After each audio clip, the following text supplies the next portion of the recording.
نحمده ونصلي على رسوله الكريم أما بعد فأعوذ بالله من الشيطان الرجيم بسم الله الرحمن الرحيم إنما أموالكم وأولادكم فتنة صدق الله العظيم.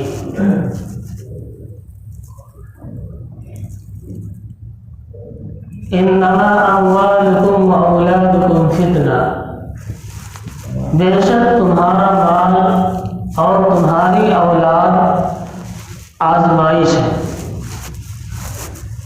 دیکھیے اللہ تبارک و تعالی مال و دولت کو اور اولاد کو آزمائش اور امتحان کہہ رہے ہیں، اس لیے کہ اللہ تبارک و تعالی اپنے بندے کو مال دے کر، دولت دے کر، نعمت دے کر آزماتا ہے کہ دیکھیں ہمارا بندہ ہماری دی ہوئی دولت، ہماری دی ہوئی نعمت کو کس طرح استعمال کرتا ہے.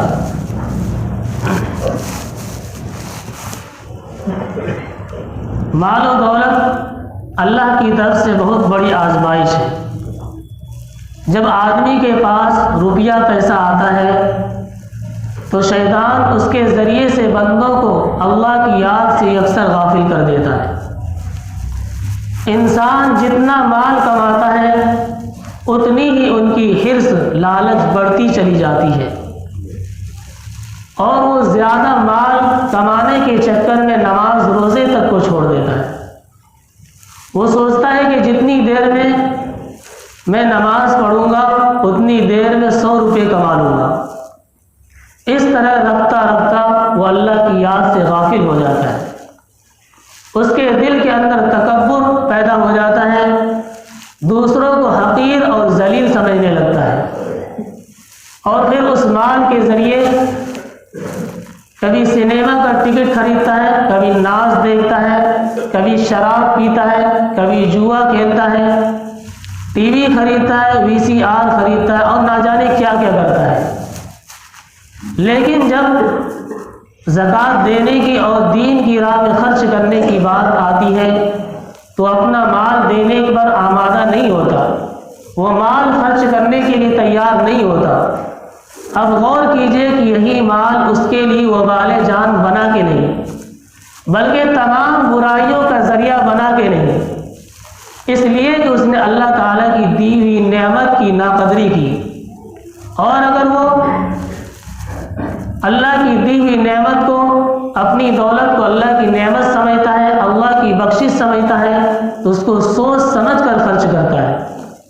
اسے مسجدیں بنواتا ہے، مدرسہ بنواتا ہے، غریب نادار بچوں کی تعلیم پر خرچ کرتا ہے، یتیموں، مسکینوں اور بیواؤں کی مدد کرتا ہے، تو پھر یہی مال اس کے لیے نجات کا ذریعہ بن جاتا ہے. اس مال کے ذریعے سے آپ نیکیاں بھی کما سکتے ہیں، اور اسی مال کے ذریعے سے آپ گناہ بھی کما سکتے ہیں. میرے بھائیو، مال و دولت کمانا، حاصل کرنا برا نہیں ہے. آپ خوب کمائیے، خوب دولت حاصل کیجئے، بینک بیلنس بنائیے، اچھا کھائیے، اچھا پہنیے، لیکن مال کو حلال اور جائز طریقے سے حاصل کیجئے. حلال اور جائز کاموں میں خرچ کیجئے. اللہ کی دی ہوئی نعمت کو اللہ کی راہ میں خرچ کیجئے، خود بھی فائدہ اٹھائیے، دوسروں کو بھی فائدہ پہنچائیے، تب جا کر اس مال میں لطف آئے گا اور حقیقی مزہ آئے گا. تو یہ جو مال ہے اللہ تبارک و تعالیٰ کی طرف سے آزمائش ہے.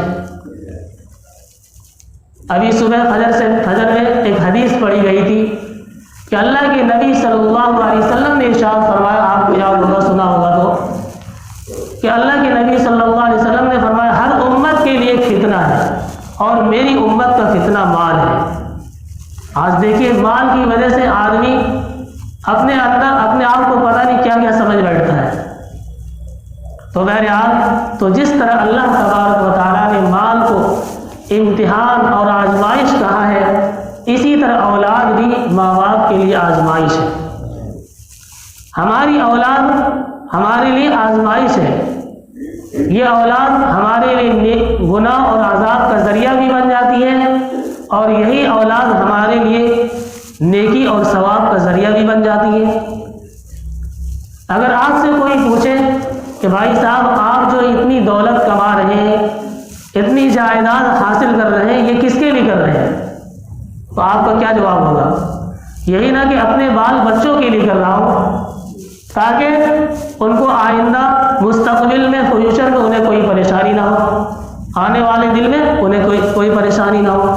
اب دیکھیے، انسان اپنے بچوں کی راحت و آرام کے لیے رات دن محنت کر کے مال کماتا ہے، اپنے بچوں کی محبت میں مبتلا ہو کر حلال و حرام کی بھی تمیز نہیں کرتا، لیکن جن بچوں کے لیے کماتا ہے ان کی فکر کرتا ہے، وہی بچے قرآن کریم سے دور ہو کر، دین سے دور ہو کر گمراہ ہو جاتے ہیں، غلط راہ پر چل پڑتے ہیں، خدا کو بھول جاتے ہیں، دین کو بھول جاتے ہیں، رسول کو بھول جاتے ہیں، اور برائیوں لا یاری حرکات و سکنات کے اندر مبتلا ہو جاتے ہیں۔ شراب پیتے ہیں، جوا کھیلتے ہیں۔ جن ماں باپ نے ان کو پالا پوسا جوان کیا، ان کے لیے دولت اکٹھی کی، وہ اولاد ماں باپ کا کہنا نہیں مانتی، وہ اولاد ماں باپ کو احمق اور بیوقوف سمجھتی ہے، ان کی عزت اور اکرام نہیں کرتی، وہ اولاد ماں باپ کی کوئی خدمت نہیں کرتی، اگر ماں باپ بیمار ہو جائے تو ان کی خدمت نہیں کرتی، خدمت تو بہت دور کی بات ہے، بلکہ وہ یہ سوچتے ہیں کہ کب یہ جلدی سے، یہ بوڑھا بوڑھی جلدی سے مرے، کون ان کی بڑبڑاہٹ کو سنے گا۔ جانتے ہیں ایسا کیوں ہوتا ہے؟ یہ ہماری اور آپ کی وجہ سے ہوتا ہے، کیونکہ ہم نے اپنی اولاد کی صحیح تربیت نہیں کی، ہم نے اس کو دین کی تعلیم نہیں دی، ہم نے اس کو صحیح راستے پر چلایا نہیں، ہم نے اس کو صحیح راستے پر چلایا نہیں، غلط راستے کی طرف چل رہے تھے، ہم نے اس کو چلنے دیا۔ یاد رکھیے، یہ جو اولاد ہے، یہ جو نسلیں ہیں ہمارے ہاتھوں میں، ہم اپنی اولاد کو، ہم اپنی نسلوں کو جس طرف لے جائیں گے وہ اسی طرف چلے گا۔ اولاد جو ہوتی ہے گیلی مٹی کی طرح ہوتی ہے، بچپن میں آپ بچے کو آپ جس راستے کے اوپر، جس رخ کے اوپر موڑ دیں گے وہ اسی طرف چلا جائے گا۔ جس طرح پودا ہوتا ہے کسی چیز کا، اگر وہ پودا شروع میں اگر سیدھا رہا تو آگے چل کے وہ سیدھا ہی ہوگا، اگر شروع میں وہ ٹیڑھا ہو گیا، ٹیڑھا تھا، آپ نے اس کو سیدھا کر لیا تو سیدھا ہو جائے گا، لیکن اگر آپ نے اس کو چھوڑ دیا تو ٹیڑھا ہی چلا جائے گا۔ تو پودے کی مانند ہماری اولاد ہے، ہم جس طرح سے ان کے چاہیں اس کی تربیت کر سکتے ہیں۔ آج ہماری نسلیں دین سے دور ہوتی چلی جا رہی ہے، وجہ کیا ہو سکتی ہے؟ وجہ یہ ہے کہ ہم خود اپنے آپ کو بھی دین سے دور کیے ہوئے، اور اپنی اولاد کی بھی ہمیں کوئی فکر نہیں ہے۔ اگر ہم بچپن میں، چھوٹی عمر میں اپنے بچوں کے سادہ دلوں میں قرآن کریم کی عظمت بٹھا دیں، ان کے دلوں میں دین کی محبت جما دیں، تو زندگی بھر اپنے دین کو نہیں بھولے گا۔